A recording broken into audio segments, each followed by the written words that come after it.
ময়মনসিংহের ভালুকায় নির্মাণ শ্রমিক দলের নবগঠিত কমিটির আনন্দ মিছিল ও আলোচনা সভা অনুষ্ঠিত হয়েছে।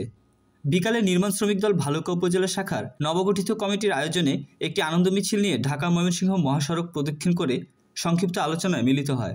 নির্মাণ শ্রমিক দলের সভাপতি আরিফ মোল্লার সভাপতিত্বে সাধারণ সম্পাদক আল আমিন শেখ ও মুরাদ মোল্লার সঞ্চালনায় বক্তব্য রাখেন উপজেলা শ্রমিক দলের সভাপতি সৌমিক হাসান সোহাগ, সাধারণ সম্পাদক মোহাম্মদ সুজন, সিনিয়র সহসভাপতি সোহাগ সরকার, দপ্তর সম্পাদক হাফিজুল ইসলাম সহ নির্মাণ শ্রমিক দলের নেতৃবৃন্দ।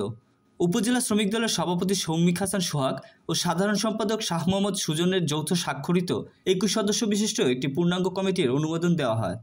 সম্মানিত অতিথি মহোদয়কে জনাব সৌমিক হাসান, আগামী দিনে আপনারা এই নির্মাণাধীন শ্রমিক দল বাংলাদেশ জাতীয়তাবাদী দলের জন্য, দেশনায়ক তারেক রহমানের জন্য, দেশের বেগম খালেদা জিয়ার জন্য এবং দলের জন্য আপনারা সুন্দর এবং ভালো ভূমিকা রাখবেন। নির্মাণ শ্রমিক দলকে শক্তিশালী করতে হলে আপনাদেরকে বিভিন্ন আন্দোলন সংগ্রামে অগ্রণী ভূমিকা পালন করতে হবে।